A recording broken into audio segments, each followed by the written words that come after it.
Welcome back. Of course, coming off a weekend with really just world history in the making. So honored. Perfect time to have with us our good friend Robert Spencer. He's the director of Jihad Watch and a Shulman Fellow there at the David Horowitz Freedom Center.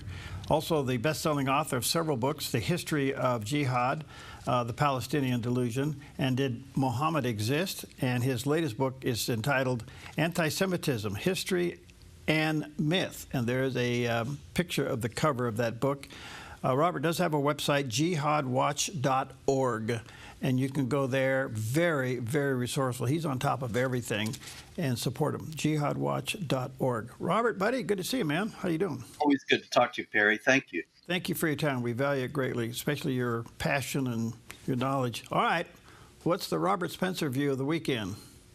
Well, it's certainly been world historical. There's no doubt about that. It's kind of ironic, Perry, because the Iranians have now, I think, 3 times over the last week said, tonight there's going to be something we're going to do that is going to be remembered for centuries all over the world. And of course, thank God, 3 nights have passed and their threats have turned out to be empty. But their nuclear program appears to have been set back by a great deal, if not completely destroyed. And for that, we can be all grateful. The Iranians have been on a war footing with the United States as well as with Israel ever since 1979. They've committed numerous acts of war against the United States that have not been answered by American authorities. Just take one example. A couple of years ago, during the Biden administration, Senator Tom Cotton asked the defense secretary at the time, Lloyd Austin, have U.S. forces come under attack from Iran at any time in the last couple of years? And he said, yes, 83 times. And Cotton says, how many times did the U.S. respond? And he said 4. So that's 79 unanswered attacks in the last few years. It's clear the Iranians were attacking us with impunity. They thought we were weak. We're never going to respond. Trump has changed all that and changed history forever as a result. Are you surprised it was a surprise to them? Well, after so many leaks in Washington and so many things that made it clear that high up in the government are people who consider Iran to be this country that they support rather than the United States. I am surprised that they were able to keep it a secret. I'm very impressed with the Trump administration for doing so. I mean, the treason is everywhere. It's taken for granted nowadays. Did you see, for example, that the Los Angeles Sheriff's Department put out a statement right after the bombing saying, our hearts go out to the victims of the tragic bombing in Iran? And I think, are these people Americans at all? Do they have any love for the United States? Are they not aware of the Iranian regime chanting death to America all the time? And the Ayatollah Khamenei saying that's not a slogan, it's a policy. And then they're out there saying, gee, it's a shame Iran got bombed. With that kind of a traitor class and power all over the country, it's amazing they were able to keep this a secret. And it's to their great credit that they did. Okay, so couple questions here. Do you think a regime change is inevitable? And in the meantime, are they setting the country up for a revolution? Well, I certainly hope that a regime change will come. I don't want to say it's inevitable because the Iranian regime is amazingly brutal. And they are so repressive to their people that no indigenous opposition movement on any large scale has been able to develop. The one wild card is that there is the crown prince, the son of the deposed Shah who was thrown out of power in 1979 because of Jimmy Carter's love for Khomeini. The crown prince Reza Pahlavi has indicated that he is willing to take power, not as some sort of autocratic ruler, but as a caretaker until the Iranians choose the kind of government that they want. And so that's something that sets Iran apart from other countries that are under repressive dictatorships and gives hope. The regime, if it's going to fall, I think it's going to fall quickly, soon. But if it survives this next few weeks, then could be there for years to come.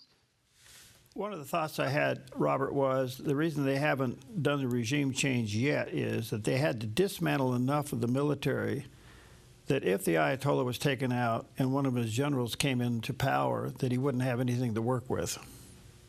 That's certainly a possibility. The regime has indeed lost a lot of its senior members, but this is, after all, a regime that's been in power for 46 years, and they have an entire military, a command superstructure, and so on. And so you get rid of the top guys. There's a second rank, there's a third rank, there's a fourth rank. It's going to take, I think, the people of Iran rising up and making it clear that they've had enough of this regime to bring about the real fall of this terrible Islamic Republic. The Ayatollah is still, saying retaliation will occur, and it will occur against America in some force, whether it's one of our ships there in the region or one of the bases in the region, that something will happen. I mean, the only thing they got left is missiles. I am kind of curious why they haven't concentrated more on taking out the missiles. Do you have any idea? Why the United States hasn't? No idea whatsoever. The only thing I can say is the fact that their retaliations thus far have been steadily decreasing and weakening is a positive sign, because I don't think they have any reason to hold anything back at this point. And the fact that after their big threat last night, that it was going to be another world-shaking, world historical night that everybody would remember forever, they only shot one missile into Israel. And so we can hope that this means that the supplies are being depleted. For whatever reason, the U.S. hasn't hit them, I don't know, but nonetheless, they don't seem to have that many left. Some Russian authority said that they and others want to supply Iran with nuclear warheads. You probably know about that. I don't know. What do you think about it? And it seems to me that if they did, President Trump has an amazing response to that. It's called sanctions. Yeah. Well, certainly that would prolong the Islamic regime being in power in Tehran. The Russians, the Chinese may decide to use the Iranian regime as a lever against America and prop it up. And Pakistan has also indicated its willingness, at least according to the Iranian foreign minister, to nuke Israel itself on behalf of Iran.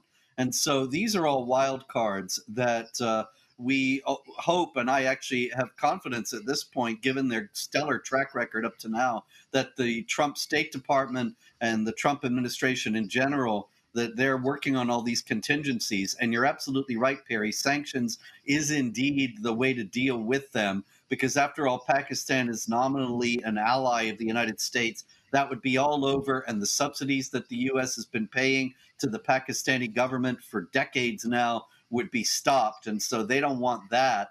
The Russians likewise don't want to suffer the economic damage that would ensue. So these things are still out there on the table. They could happen, but Trump has considerable leverage against them. So what do you think is going to happen to the accord? Does Saudi Arabia come in, maybe others? Syria? I'm sorry, what's going to happen to what? The accord.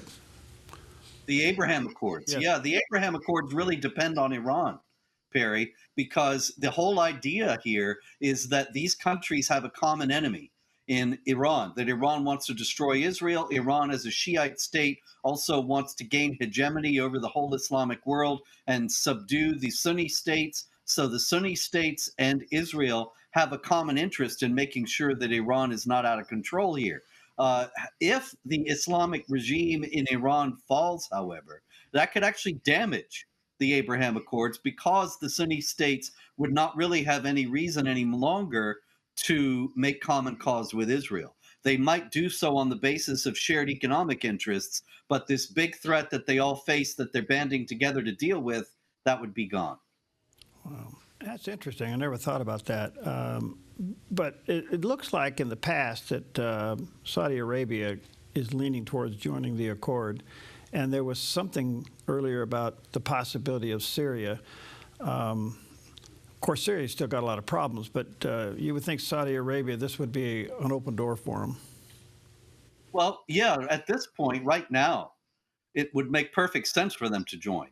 because Iran is still very much a threat, and they're breathing threats and murder every day against Israel. And when they're talking about nuclear threats, they're really threatening the whole region. And consequently, Saudi Arabia has every reason to make common cause with Israel now. However, if the regime falls this week or next week, then a big impetus for that kind of accord is taken away. What's your take on Qatar? It's kind of sitting out there. You know, if you notice since the attacks, everybody's quiet. It's real quiet. And I understand Saudi Arabia, but I don't understand Qatar. Well, that's the Muslim Brotherhood. That's essentially the Muslim Brotherhood headquarters. Hamas is an arm of the Muslim Brotherhood. The Hamas leaders are still there in Doha. And so to call this country an ally of the United States is just ridiculous. We have to remember that the Muslim Brotherhood, according to a captured internal document, is dedicated in the United States to eliminating and destroying Western civilization from within and sabotaging its miserable house. To that end, Qatar has sent millions and millions of dollars to American universities, and that's why American universities don't turn out top quality students anymore. They turn out these indoctrinated leftist bots who are out there agitating for Hamas. And so to call this an American ally is incredibly wrong-headed. I do not understand the Trump administration. With all respect, I don't understand why they haven't realized all this. But Qatar is in no way behaving as a genuine friend of the United States. And it could sabotage, as it wants to sabotage the United States itself, also sabotage any Middle Eastern accord. But has he set them up by trying to be friends with them, knowing that they won't be friendly, but has he kind of set them up? That's a good point. It's a very real possibility. After all, I think that one of the wild things about watching Donald Trump is that he turns out to be a lot smarter than people give him credit for, and to have dealt with problems in ways that other people have not envisioned.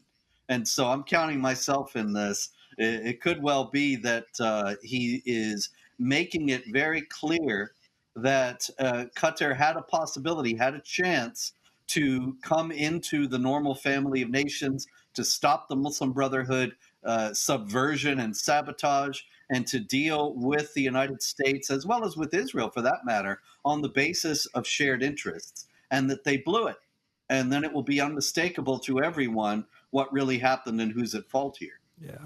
All right, let me take a quick break. Check out Robert's book, his latest one, Antisemitism, History and Myth. There's a picture of the cover of the book on the screen. You can certainly get that online. And go to his website, jihadwatch.org. Very, very resourceful, and support him, jihadwatch.org. We'll be right back.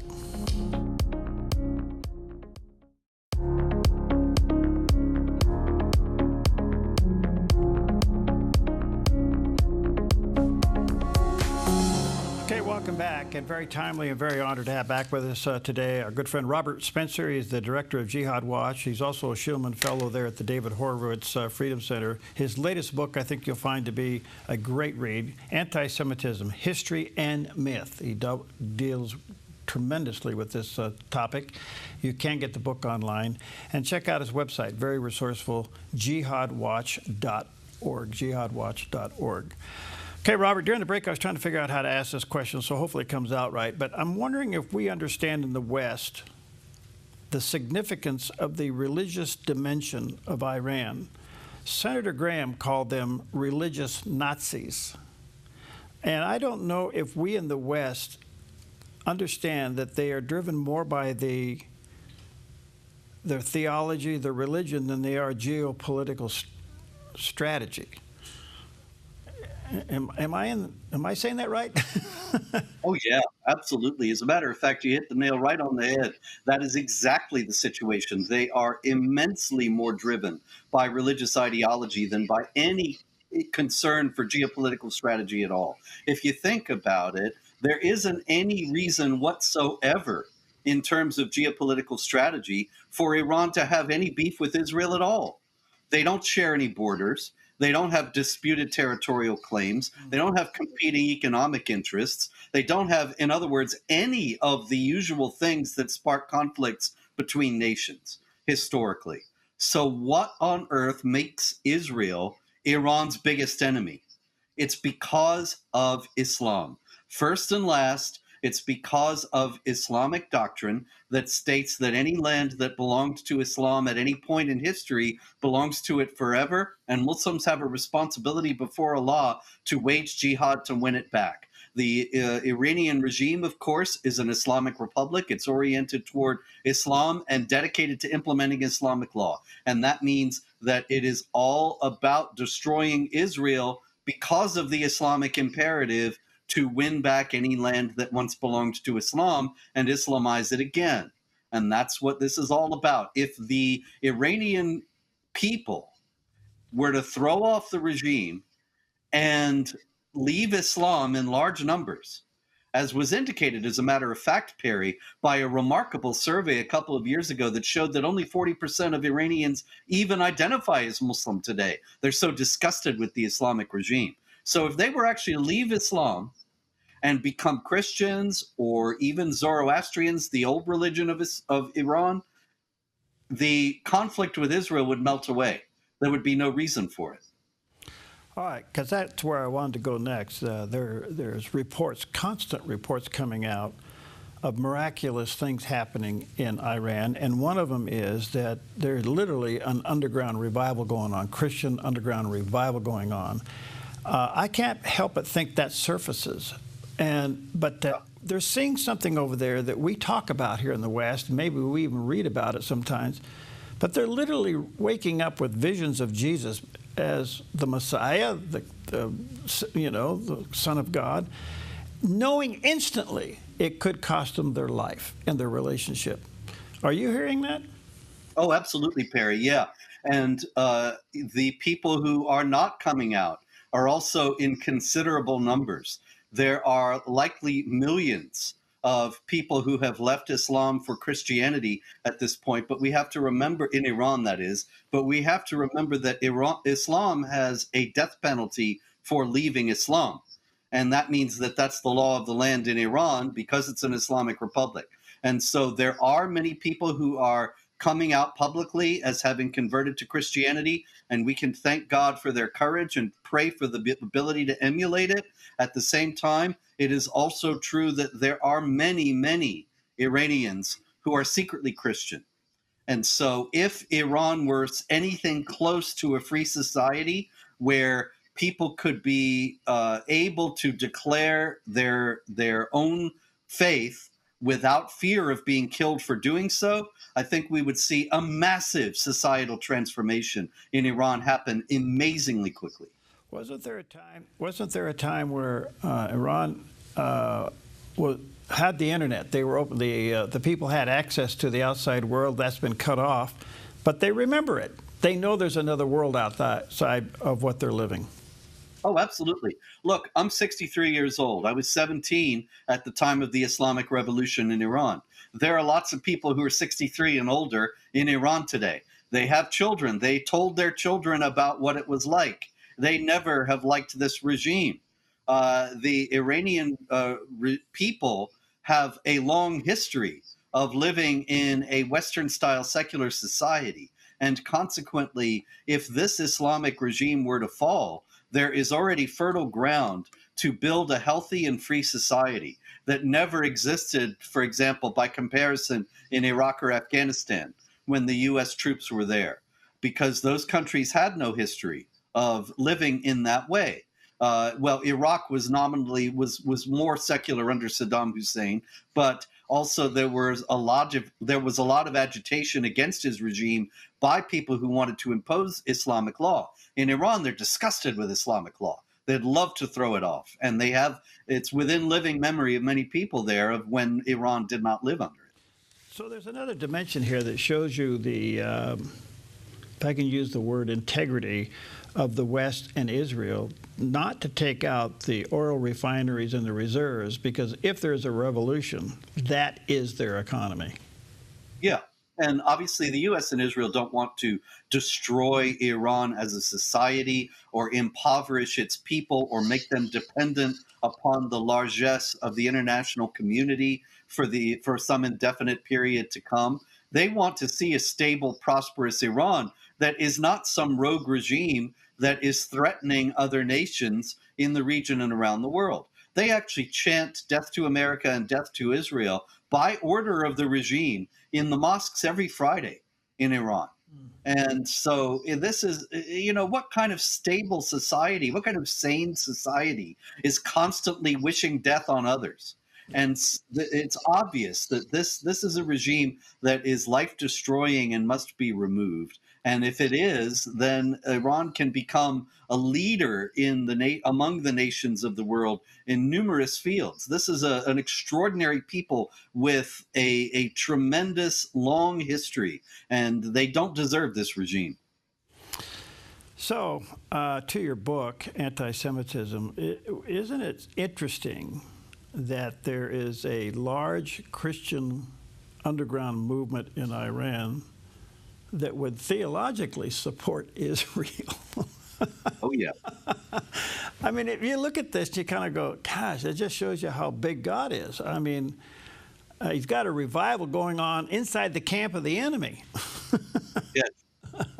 Well, you look at when you mention anti-Semitism, and it's unfortunate to note that there are Christians today who are trying to revive, or people who say they're Christians, who are trying to revive ancient anti-Semitic ideas among Christians that have been repudiated by all the major sects and denominations. And so the idea that anti-Semitism is something intrinsic to Christianity has no basis. And the Iranians who are becoming Christians show that.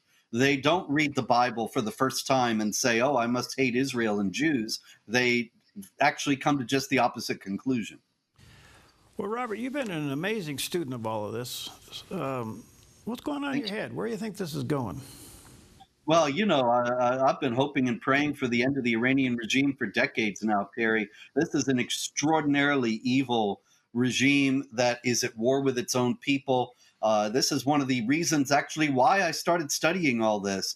Back in 1979, at the time of the Iranian Revolution, I was fascinated by all that and started to study what it all meant. And this coalesced with studies I was already making about my own family and its history, for being exiled from the Ottoman Empire, for refusing to leave Christianity and become Muslims. And it all came together in understanding that Islam is a supremacist, violent, aggressive ideology that would conquer and subjugate all other peoples. And the Iranians have been suffering under this for 46 years. I certainly hope their freedom is around the corner. One quick question, 40 seconds. If Iran was to destroy the entrance to the canal, isn't that kind of a suicide movement? Well, certainly it would hurt the Iranian economy, but this Shiite regime doesn't care, because they have a doomsday theology that mandates that if the Muslims are persecuted like never before, then their savior figure, the 12th Imam, the Mahdi, will come back and save the day. And so they figure they can do anything to harm their own people, and then the Mahdi will pull them out of the fire. Okay. All right, jihadwatch.org. That's Robert's website, jihadwatch.org. Very, very resourceful, and go there, check it all out. He's constantly got information there. Support him. And check out the book, Antisemitism, History and Myth. There's a picture of the cover of the book available, Barnes & Noble, Amazon, online. Thank you, brother. Good to see you. Keep up the good work. Always good to see you, Perry. Thank you.